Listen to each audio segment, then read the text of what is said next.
She will not Hello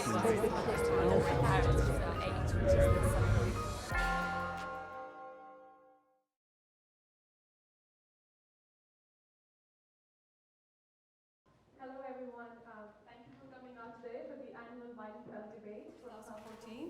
I am Amna Sarfraz and I'm studying for the Masters in Economics for Development at Oxford, and I'm here, one of the co-organizers for this debate, along with two other people, Shireen, who's doing a DPhil in International Development, and Rania, who's doing a Masters in Comparative Social Policy. I would also like to take this opportunity to thank Elizabeth Roberts, without whose guidance this debate would not have been possible. This debate is being held through the sponsorship of the Weidenfeld Leadership and Scholarship Programs, and all three of us are actually Weidenfeld scholars. Before we start, I would like to tell you a little bit on how this topic came about. So a few months ago, the three of us were having a dinner, and while on the dinner we were talking about similarities between the uprising of what's happening in the Arab Spring and what's happening in Pakistan right now. And what we realized was that many people think of this topic as being very new. It's a new phenomenon, but actually it's not. It's been around for a very long time, and we see it over and over again, and it's not just relevant to Islam, where the three of us face this, but it's actually pertaining to all the different kinds of religion that we have out there. So we thought that it would be a good way to actually have this discussion, where we can have a different perspective on this topic of religion. And right now today, we are very fortunate to have a very bright, young, passionate BB presenter, UC presenter, as today's moderator. Nelufar Hedayat got into journalism since the age of 19, and she has not looked back since. Nelufar is particularly interested in presenting the topics that we don't generally think of, or sometimes we don't even want to hear about. And for this reason, she has traveled around the world, from North America to Asia, to cover stories on child marriages, hypersexualization, and educating women, to start with a few. And ladies and gentlemen, please welcome, give applause for Nelufar Hedayat.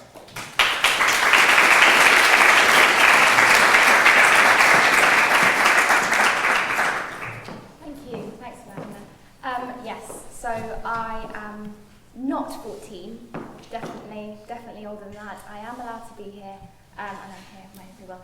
I am a journalist, as you said. I've been doing it since I was 19 for various different outlets.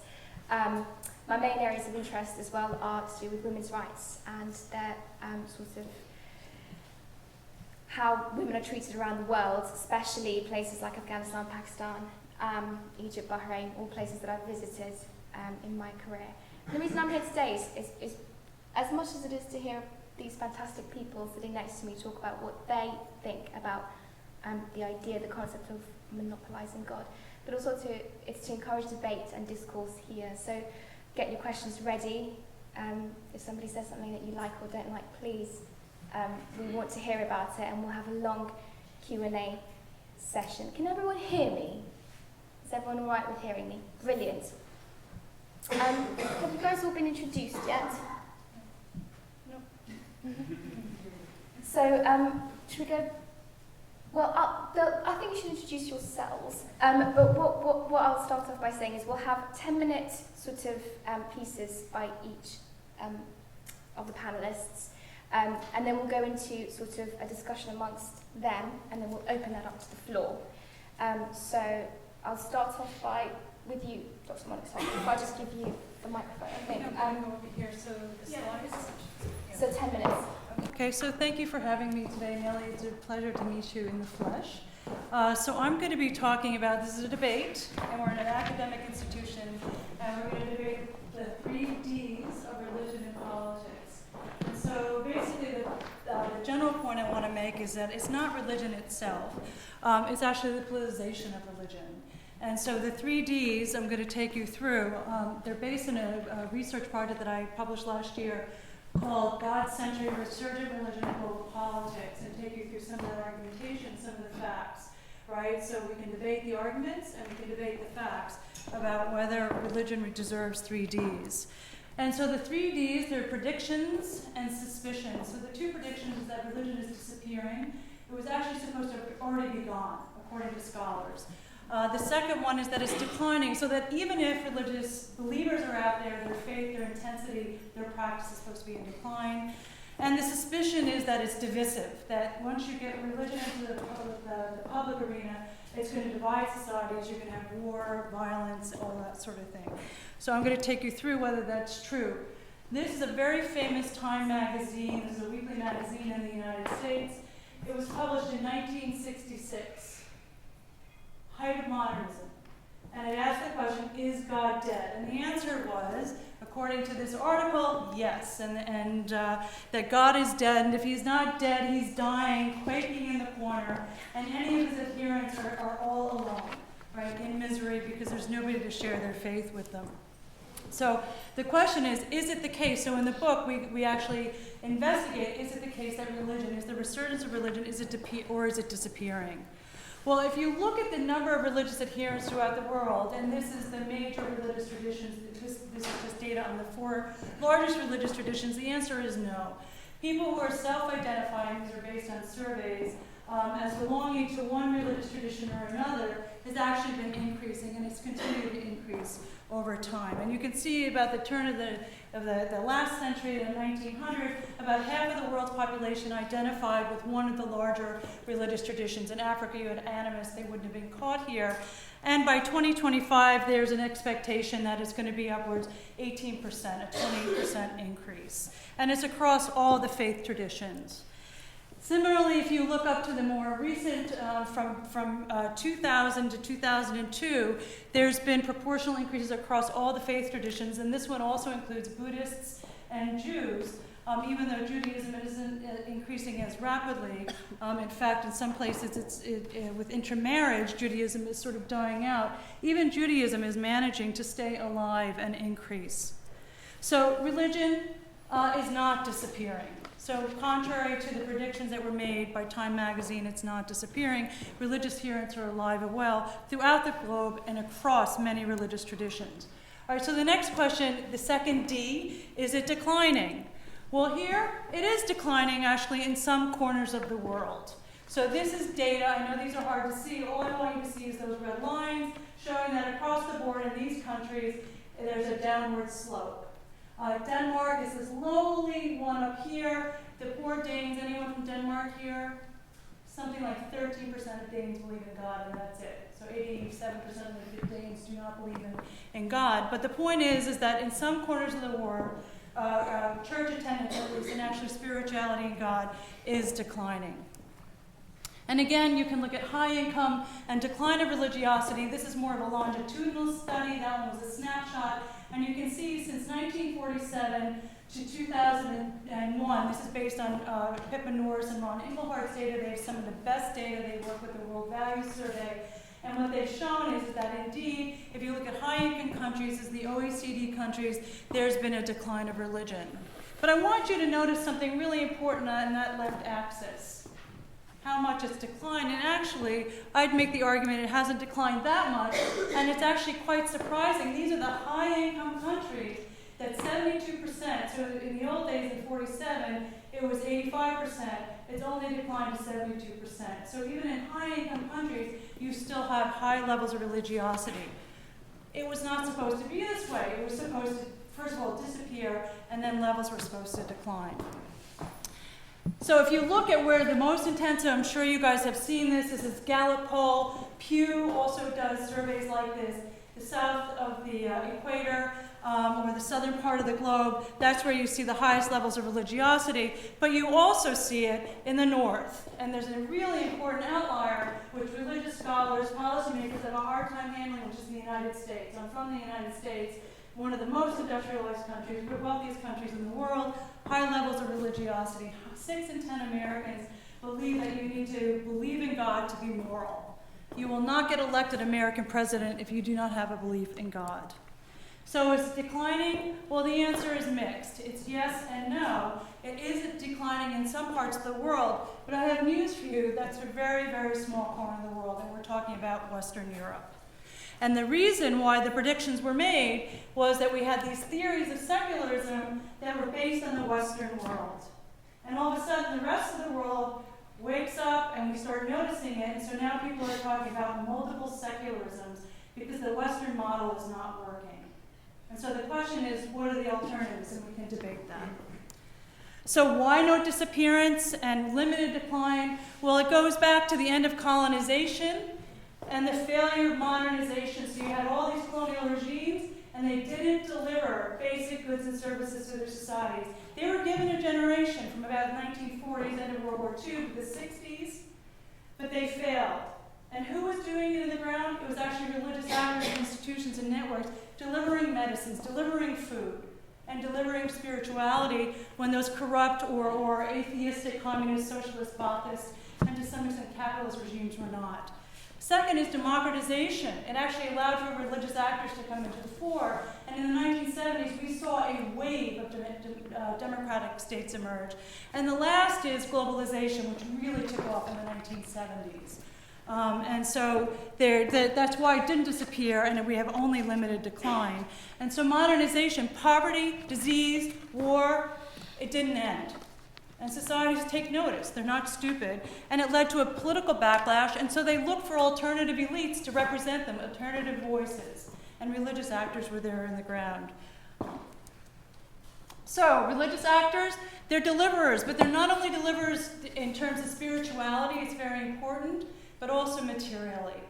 Right? And so again, if you look at the basic needs of society, we can talk about the Muslim Brotherhood, we can talk about Christian aid organizations. World Vision delivers some of the most aid throughout the world, right? The World Bank noticed this in the 1990s. This is Paul Wolfenson, and he said the World Bank needs to find faith because upwards of 40 to 70% of aid is being delivered by religious organizations and networks. And so they started a program, Catherine Marshall heralded it, through the World Bank. So it's not disappearing, it's not declining, is it divisive? And this is the suspicion of religion. Well, here's where I go into the politicization. So I mentioned to you about democratization as one of those trends that converged in the late 60s, early 1970s. Well, what I think is happening is that religion is being implicated with politics and democratization, and these religious actors stepping into the fore. And as we know from the Arab Spring and the aftermath there, democratization is an extraordinarily messy business. Some people make the case that the United States did not become a fully democratic country until the 1960s. It took 100 years to consolidate democracy in the United States. Why should we expect the Arab Spring to finish off in 3 to 4 years? Here's the this is Freedom House, Freedom of the World, and you can see the blue is democracies. And you can see that the autocrats, there's fewer of them. That's really good news. The problem is, and from a public policy, I teach at a public policy school. I didn't introduce myself. Monica Toft, I teach at the Hellenic School of Government here, which is the new school of public policy at the University of Oxford. We took our first students in 2 years ago, and we want many more, so please apply. And so I'm really interested in public policy, and one of the critical features of foreign policy in many states is human rights protection. We're going to hear about this a little bit later. But we know that there's a danger when you go from autocracy to democracy, that liminal point, those anocracies, those middle ones, that transition is riven with violence. They are the states that are most likely to undergo civil wars.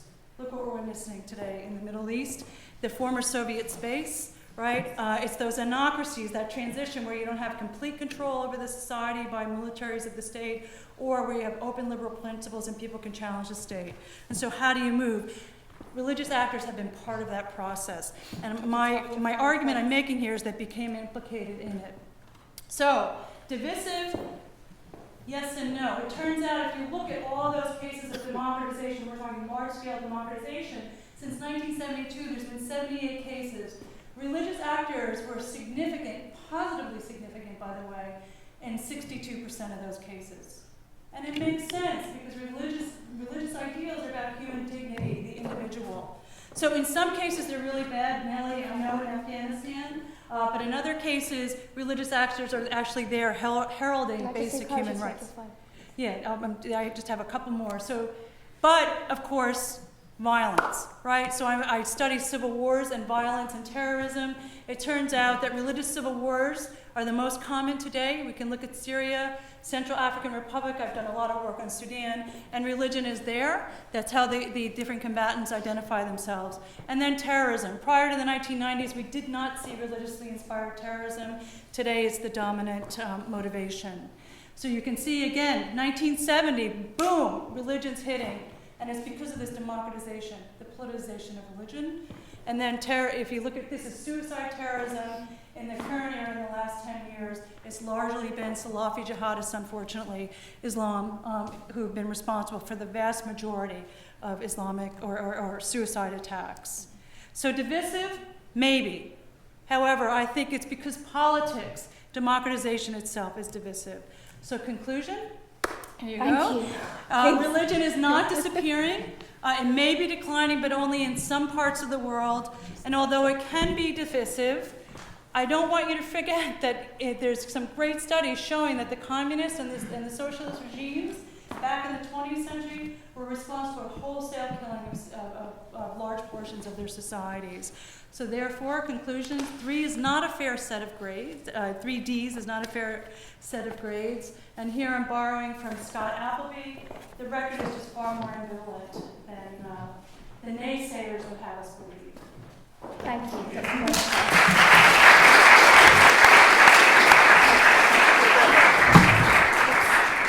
So what happens when you get into a heated debate before a debate is you end up needing the loo and then missing introductions and then not knowing what's been said or hasn't said. So I will backtrack ever so slightly and talk about the people sitting on the panel. I didn't know if Amna had done that already. So you've already met Dr. Monica Toft. We've got Dr. Tariq Ramadan, who's sitting next to me, Professor of Contemporary Islamic Studies at the University of Oxford. And there's Dr. Anicee Van Engeland, lecturer in law at SOAS, the University of London. And we're going to have Dr. Ramadan next, who's going to present his points. Please. Thank you. Can I use them? Of course. Okay. Thank you. Thank you for the invitation. And once again, as I'm the second, and I think that many things that you said are important, and I will rely on what you said. When it comes to 2 or 3 things that are important, not in fact in the Middle East or in Muslim majority countries, but throughout the world, we thought for a while that religion was going to die.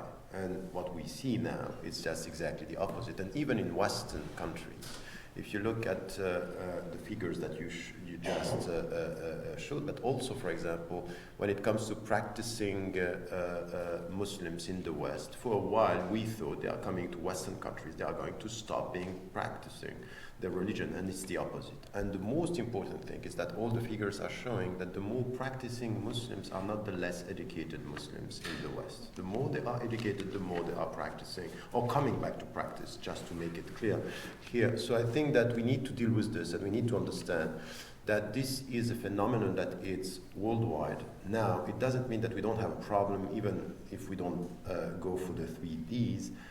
There are things that are important. Now, the second point, which also sometimes is distorting our perceptions from where we are in the West, is the Western discussion about secularism and the way we are dealing with it. And mainly, even, for a long time, having been involved in the French discussion, I thought that the Europeans were going to influence the French understanding, which sometimes, by the way, not all the French have a very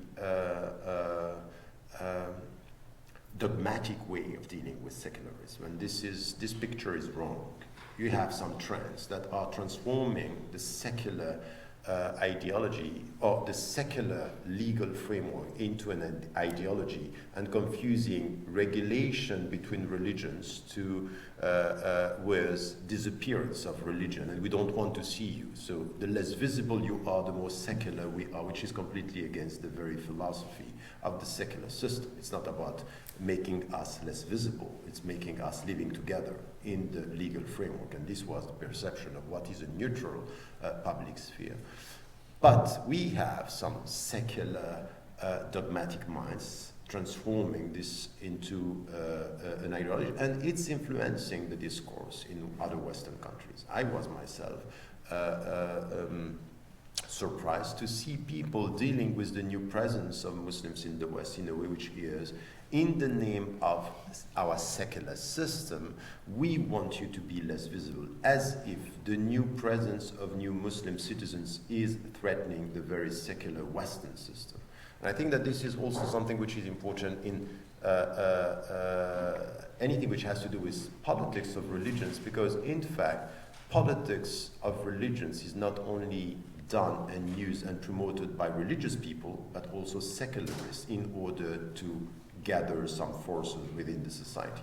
So you have people using religion and people using religions for and using religions as a threat, as something which is uniting the society in a way which is problematic today. And this is the type of populism that we have in the West. But not only, we also have these trends in Muslim majority countries, in Asian countries, and we have to be also dealing with this, having a sense of a comprehensive approach and understanding the specificities of every single country. So when I came here and when I read the title, I didn't know what we were talking about exactly. Are we talking about the West? Are we talking about... And in fact, what I got from our discussion is that we need to get the transnational trends that we can see, because there is something that is common to some countries. So the first question for me when it comes to politics, I wouldn't say politics of God, I would say politics of religion, and in the way we are talking about belonging to a specific religion. I don't really think that we are talking about God, we are much more talking about our belonging to a specific religion and the way this is done. One of the big questions, which is worldwide, which is still a very important one, that when you see what happened after the Arab uprisings, I don't, for some of you who are following what I have been writing, I don't think they were revolutions. I don't think that there was a spring. I didn't buy this, and I still don't buy it, and I don't still see anything which is close to revolutions. Anyway, that's another discussion. But the point is that there is a big question here about the relationship between state and religion and the way it's used by both.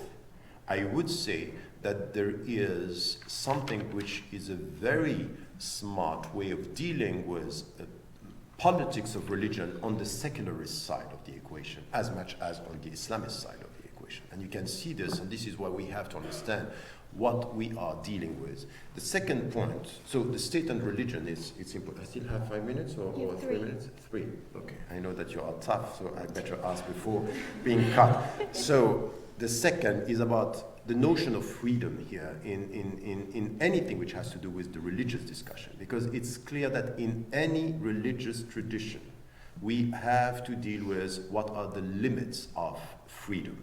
When it comes to freedom of conscience, freedom of worship, but freedom within the civil society. And you can't just avoid this discussion. That's a very critical discussion. It's not about the freedom within the media, it's freedom everywhere. And when you have today people coming and say, whatever is your ideology, you have to tackle this, because this is where you are challenging the religious reference by saying, what is your take on freedom? How do you deal with the civil society?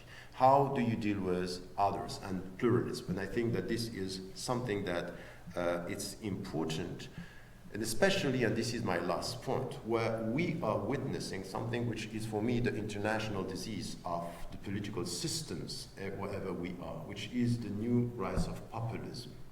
And populism is everywhere, in the West and everywhere, in Asian, African countries, and we have now a new type of religious populism. And the 4 features of populism are, for me, transnational and everywhere. The first one is binary vision, us versus them. And it could be us, our religion, versus them, other religion, or it could be us, the Swiss citizen, versus them, the immigrants or the migrants. The mindset is exactly the same. Second, simplistic answers to very complex questions. In employment, them. Our identity threatened by them. Them is always them. And it works. Why? Because it's black and white. It's binary and it's black and white. Third, we are the victims and they are threatening us. Which once again is something which is very important. We are always the victims. And it could be in religious terms. We are not liked because we are Muslims and they are threatening us, or the other way around. We are Christians. I never heard before so many people reminding me that Switzerland is a Christian country, when I was identified as a Muslim. And the fact that I am a Muslim, a Swiss Muslim, I'm too much a Muslim to be a good Swiss, which is completely new in the picture. You go in the other side, the question of being a Coptic or being a Muslim in Egypt was a question about who are you? How are we defining who are the Egyptians, for example? A very big question. Last point and last feature when it comes to populism is emotional politics.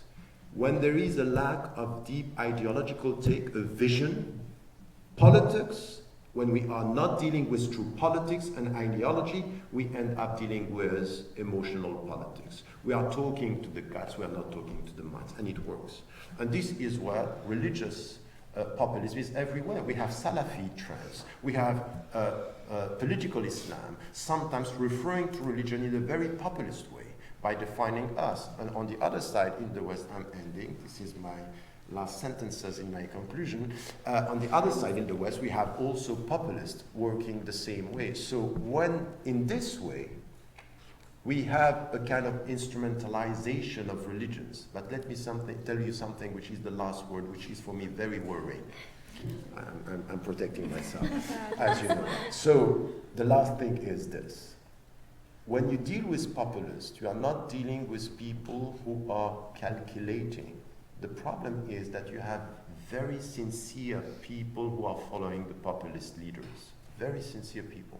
And they are not only instrumentalizing religion. We were talking about this just before coming here. I'm dealing with people who are very sincere in religious terms, but they are following populists who are less sincere. The problem is to have sincere people following not so sincere leaders when it comes to religious reference. Good. 10, 11. Thank you.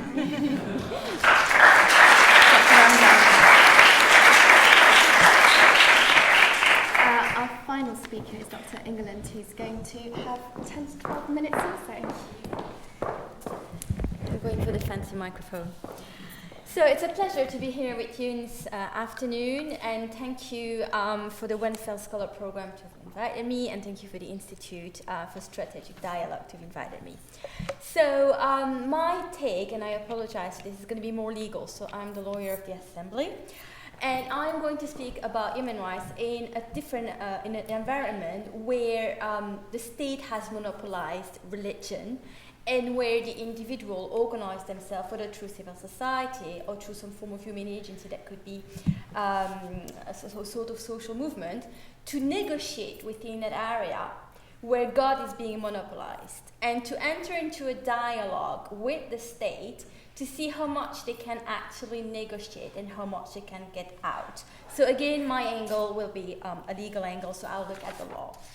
So basically, my argument is that you can have a bottom solution when you're in a situation where the monopolization of religion is actually being carried out by the governmental structure or by the regime. So in the case of Iran, it is a fact that Islam is everywhere. Islam is political, Islam is in the legal realms. It affects every single aspect of the life, and it of course affects human rights. You have Islamic Iranian human rights. So what we have is a hijacking of the word of God to transform it into the legal word of the Islamic Republic of Iran. The question is, how in such a context do you actually, as a citizen, struggle to see your human rights implemented or your human rights being respected? So basically the question here, the broader question here is, when you are in a religiously based system of governance, how do you actually struggle for your human rights? So the easy answer to this would be, well, Islamic human rights exist. So Islam produces its own system of human rights. Therefore, there is no problem, and you work in a closed environment. However, the reality is that we do not live in isolation of one another. We live in an international community. And within that international community, the fact is that our human rights defined Islamically by the regime of the Islamic Republic of Iran is going to sometimes be in contradiction with universal standards. An example would be freedom of expression, where you might have the freedom of expression under the Universal Declaration of Human Rights, where you have freedom to speak, whereas in Iran, your freedom of expression will stop the moment you start insulting God, the Islamic Republic, or its representative. So you do have a limit to that freedom of expression. The question is, how can you actually challenge this as a citizen or an activist? There are several ways, so I'm going to look again at the legal ways. So some of the ways could actually be to use the same tools that are being used to monopolize, to hijack the word of God. And so when those authorities are actually trying to sell this human rights version, or they're trying to sell that law or that politics to you, they do interpretation of the Quran. They do interpretation of what we call Islamic sources, the Quran and the Hadith, what the Prophet said, what the Prophet did. We can actually do the same, all right? So what you have is very often a tension between clerics providing different types of interpretation. Some clerics will provide interpretation that will legitimize this hijacking, this monopolization of the law of politics by the authorities, while you will have some clerics that will actually provide different types of interpretation that could be more universal human rights oriented. So you do have that tension that constantly exists in the Islamic Republic of Iran. The question that comes in then is, what about a democratic process of interpretation? Why can't we open up this idea of interpreting to other people? Indeed, in Islamic law, the idea is that if you want to do that kind of interpretation, you need to be qualified for it. You need to be a cleric, you need to speak Arabic, you need to be a male, and you need to have a certain type of education in Islamic law. What if we were to challenge all those ideas and make it a democratic type of interpretation? What if we were to open it up to women, like Amina Wadud? What if we were to open it up to people who might not speak Arabic, but might speak Urdu or Pashto or Dari? So all these elements would bring a new variety, a pluralism of idea that would help challenging that monopolization of the word of God by the Iranian authorities.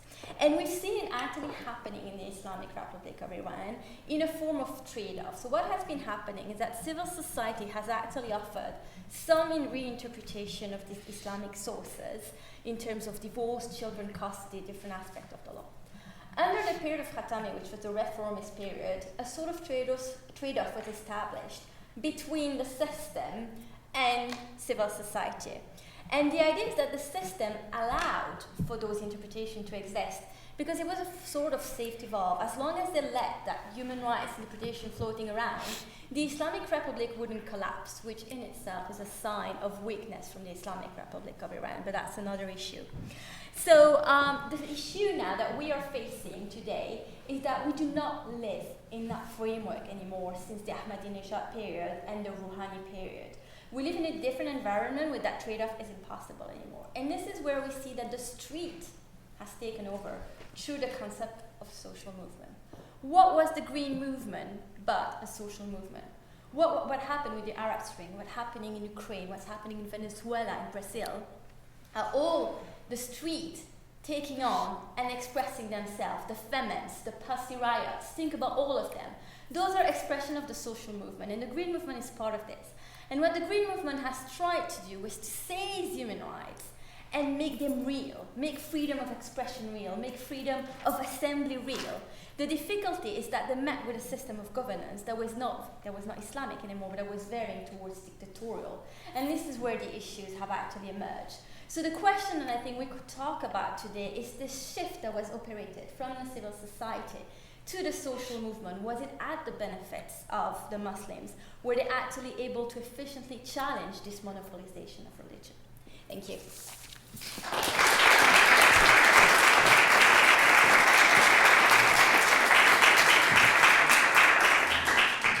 Dr. England there. I've got a few questions that I'd like to throw at you guys, and then I think we'll open up the floor. I don't know how long we've got left in terms of, but I'll keep an eye on it. I'll give you guys plenty of time. I think we could start things off. A lot of what all three of you seem to be talking about is the idea of plurality and its importance in any kind of state or society and politics.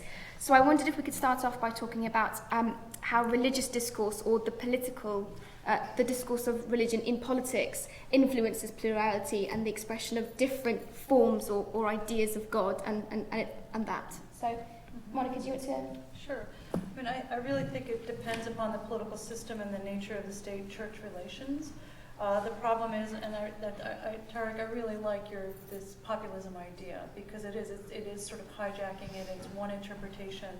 So in the United States, there is a plurality allowed, even though it's largely, we have a non-establishment clause and freedom of religion, freedom of expression. But the problem is, in a number of countries, plurality is not allowed, that there has to be one interpretation. And so, Anasty, when I was listening to you, one of the questions I have about the Iranian Revolution, and an answer I would offer up, what I was struck about the Green Revolution was that it was green. There wasn't even a challenge of Islam. Iran is an Islamic republic. So that premise wasn't even challenged, actually. So I think it depends upon state relations and the degree to which the political authorities allow for alternative interpretations. Saudi Arabia is just not going to allow alternative interpretations because it does not want a challenge to its political authority. So it's going to be much more difficult to have a set of plural voices.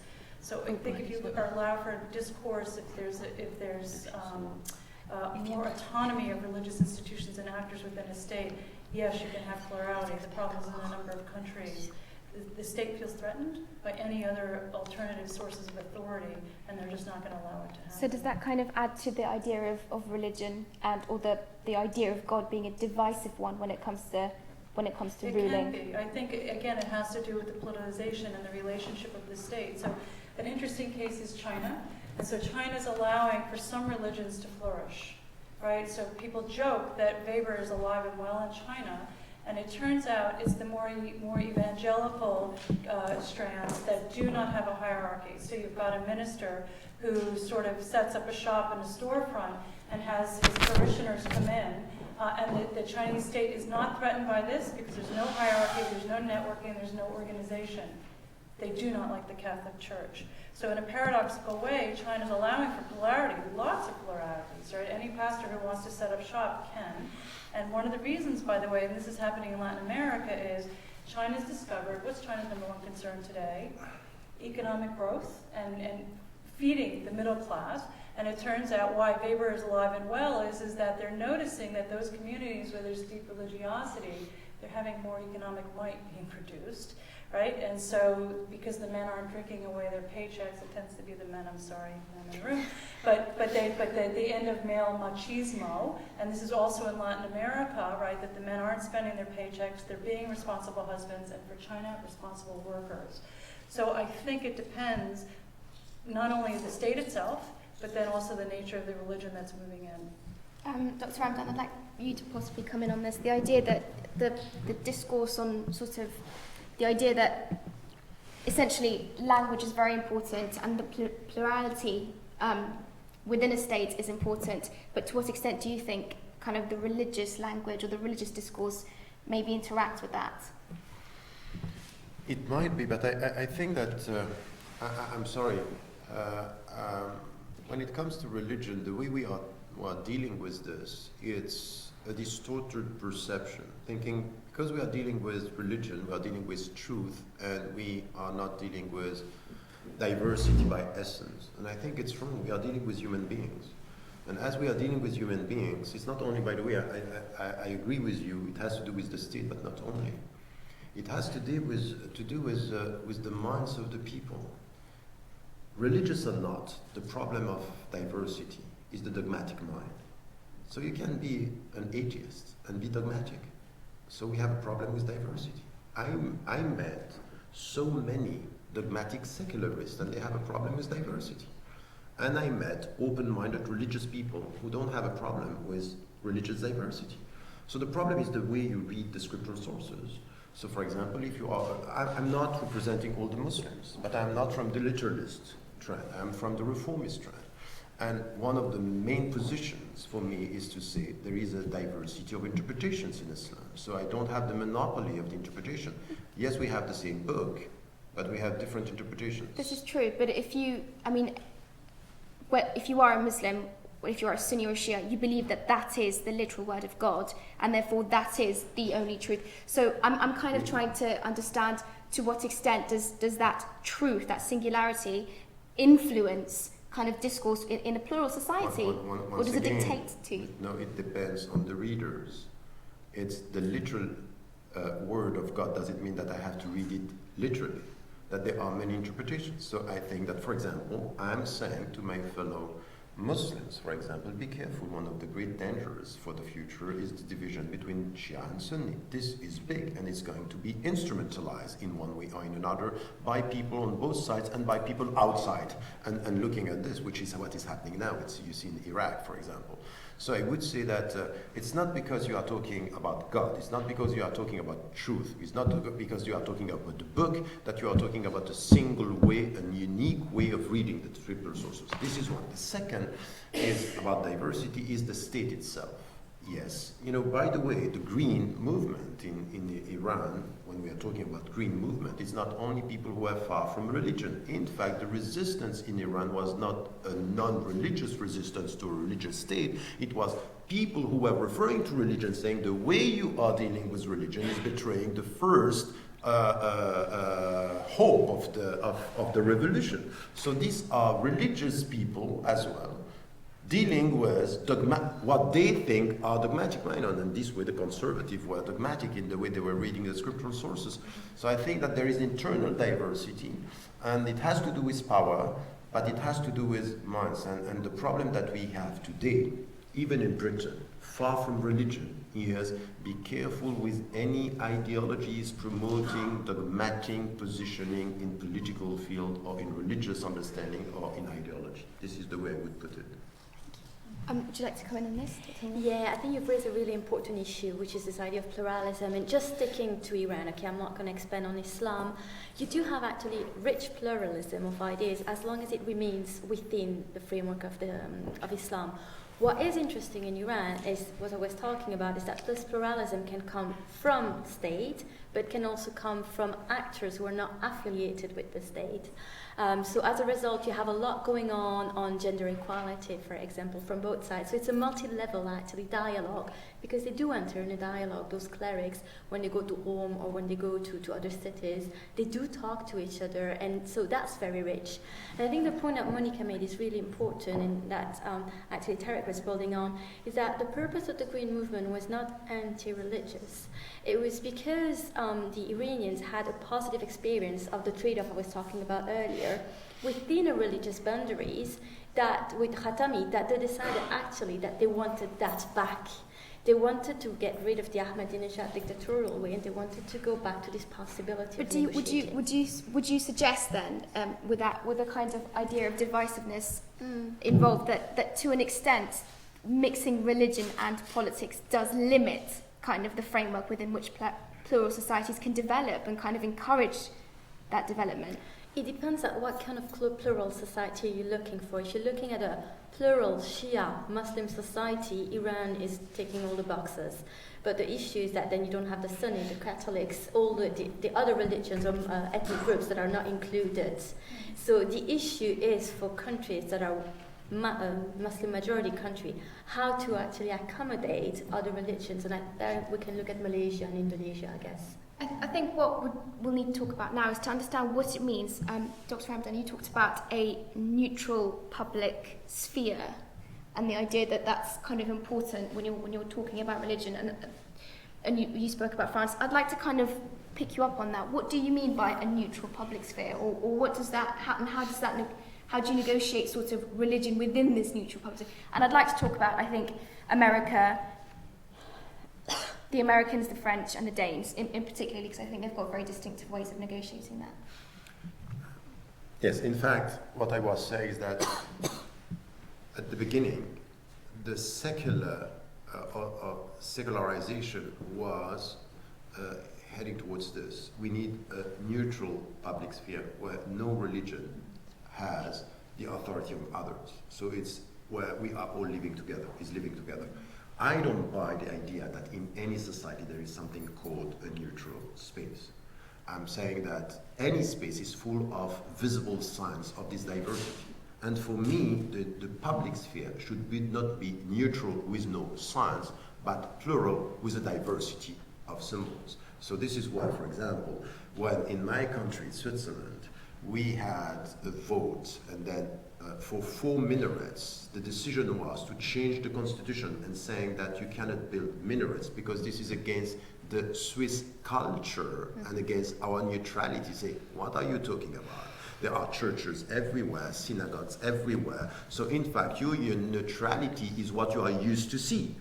That's it. So the neutrality is almost becoming dogmatic. So exactly. So that's exactly my point. At the end, you are using neutrality as a new way of, as but a isn't religion. that the right thing to do? Because then, in essence, what you're saying is there is no single truth. That ultimately, in that scenario, God can't be monopolized by any single faith.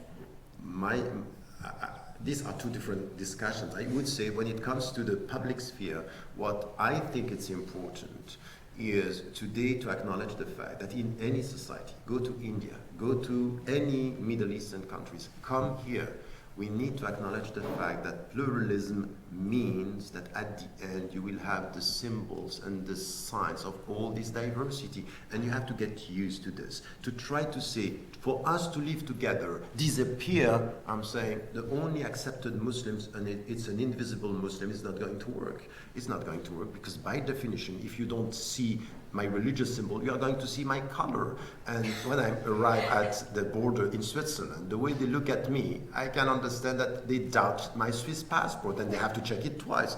That's not going to work. This perception that neutrality is to become invisible is a dogmatic, simplistic, and sometimes populist answer to a very complex issue. We need to deal with diversity in the way we look, in the way we see, in the way we speak, and take it as a richness, not a problem. Dr. Toft, I think you're in agreement with that. But is there no neutral public space? No. And that's not. Is that a, No, I mean, I actually would take it even further, conflict, in the sense that I think we need to challenge the idea that there is a neutral space anywhere. So in Britain, I mean, Archbishop Rowan Williams, who's a guest professor here this term, when he tried to sort of validate Sharia law and sort of elevate it in Britain, I mean, it was astonishing how quickly he was slapped for that when Sharia law is operating in this country already. British just do not want to acknowledge it because it's largely a Christian country. The United States is largely a Christian country, and so the idea that there's a neutral space, because of course religion is not just about beliefs and practices, it's cultural as well. I mean, one of the things we face with Islam is dress, right? And there's huge debates about whether the scarf is based in culture or is it actually religious? Where is it in the Quran that says a woman has to dress has to be veiled, right, in a particular way? So the idea of a neutral space, it just historically, culturally, it's a fallacy. We can't have it just because of sort of the human existence, the human condition, and the way history is. So what I would say is we want to push it even more and sort of open it up and say, you're exactly right. You go, I don't know, and you can see the steeples of all the churches, and in the United States you actually do see minarets and that sort of thing, and point that out and say, actually, let's challenge the idea that this is a Christian country. Let's challenge the idea this is a Muslim country. Egypt is dealing with the Copts. The Copts outdate the Muslims in Egypt, right? But the idea that Egypt should belong to Muslims, or just, from somebody who studies ethnicity and nationalism and religion and race, if you want to talk about the Lockean proviso, who got there first, I'm sorry, it was the Copts. They should, if you want to privilege anyone, it should be the Copts. Right, so. I'd just like to. We've got to wrap this up because I think there's lots of people's Yeah. questions out there. But I've just very quickly, please, and then because I'll I'm ask you afraid I questions. slightly disagree, actually, slightly. Not with the idea of not a neutral space. I think that is a fallacy. That is impossible. However, having seen the impact that the Sharia Arbitration Tribunal is having on women in the United Kingdom, I'm not sure we are accommodating the different groups that we have in the country in the best fashion possible. So I would like to fall back on Charles Taylor's reasonable accommodation theory. Of course, when he develops it in his report, he doesn't really give a lot of pragmatic answer, but I still believe that the answer is there, that we keep our cultural general background and that we accommodate the different groups. In that sense, I'm afraid I disagree from you. Just to kind of develop with the idea that we should see who was there first, who has the priority, whose culture is going to overtake. No, I'm not saying that. I'm going to surprise you because when we had be happy in what you were saying, when the controversy came and he was saying about the Sharia court and everything, my position on this was, in legal terms, he's right, because this is a right that you have. Yeah. For me, as a Muslim, I would say we don't have to go that way. Why? Because very often the way it's thought by Muslims here is to take what is done in Pakistan, in origin, and to culturalize the thing, which is not to understand the dynamics here. So I would say he's right in legal terms, wrong as to what the Muslims should do. Exactly, so you see, absolutely, we surprised? agree. Absolutely, yeah. Just as a final point before I open it up to the floor, if we all agree, to some extent, that that the idea of a neutral public sphere is almost a fallacy, where do we then put kind of minority groups into that? You mentioned women. A lot of the times when kind of a specific faith or a truth is adopted by a state to be the single one, we were talking about America earlier on, there are minorities who miss out. So then what happens to their voices or their faiths or their perspectives? Start from Yeah. The difficulty with the Islamic Republic of Iran is that it's accommodating those voices legally through the constitution, but in a very incomplete way. So the ethnic group and the religious group, some of them, those that are acknowledged by the constitution, have a say in parliament. But that is, of course, not the ideal Is that solution. just a token gesture, though, or is it? I mean, let's talk about the reality of it. I come from Afghanistan. I was born in Kabul, and we, believe it or not, we have more women MPs in Afghanistan than we do here in the UK. But to what extent do they have an influence on sort of what pseudo-religious laws are passed? I mean, that's none, I think the example of Malala Yoya would illustrate what you've just said. No, absolutely. It's more like a token, it's more a symbol, and that's where the issue is. And then we actually go back to all the Islamic issues with the way we have been dealing with minorities. And this will take us really, really far, I'm afraid. No, I just Unless definitive kind of, just to wrap up in terms of your points, would you then say that to an extent God or religion has, either been monopolised or become a divisive tool for politics or politicians or people who kind of promote their views, and it's been hijacked essentially to propagate what they want? I think that in the case of the Islamic Republic of Iran, especially under the Ahmadinejad regime, there is no doubt that it was hijacked for personal and political and corruption purposes. Just very quickly, to what extent do you think that's happening in sort of the Arab awakened countries? Whoa. Very quickly. To a certain extent, yes. So, yeah, exactly. I'm just like, oh shit. But to a certain extent, yes. I would say that some groups have hijacked Islam to cover themselves up and probably their political intentions. Is that general enough? It's safe enough. I'm sorry. If I may, I don't like the way you put the question, because I think it's problematic. You are pushing towards a direction which is to assess this in the light of the religious reference, and I think it's not the way I would put that. I would put that the other way around, is to say, what are the principles that are indisputable that we have to say this is the way we have to go when we want to live together in a pluralistic society with other people, men and women. And this is where now you can see that some referring to religion, for example, the only fact that there is a big difference between Ahmadinejad and Khatami. And you might be critical with Khatami himself because he won sometimes, he didn't go very far in some issues. And he acknowledged this, that he said, these are my limits. It means that you have a diversity with religious people involved in politics. But I have a question on 7 principles. And I'm not going to say religion per se is going to be supporting or not. First, are we talking about rule of law? Second, are we talking about equal citizenship? I mean by equal citizenship, men, women, whatever their religion. Third, universal suffrage. Fourth, accountability. Fifth, separation of power. Sixth, separation of authority. And 7, this is the one I added after a discussion with a sociologist who was telling me the 6 is not enough, is the rights of minorities, the rights of migrants, the rights of people who are coming, who are not citizens, but they are residents, they also have rights. If any political party or people referring to God are saying, we respect these principles and we are going to implement them, I'm okay, I said, go ahead. But to tell me now that it's enough to be a secular mind to support these principles, I can show you that in many secular countries, these principles are not implemented the right way. So we have to say there is a lack of pluralism. Thank you. Dr. Toft. And I guess I would just reframe it as under what conditions, right? So again, it's not either or, black, white, binary. It's under what conditions does religion sort of lead to pluralism, incivility, lack of tolerance, and it can work where religious minorities or minorities of any ilk can be protected. It's difficult. Humans are naturally groupists. We know this from lab studies, particularly Yale graduate students and Princeton undergraduates.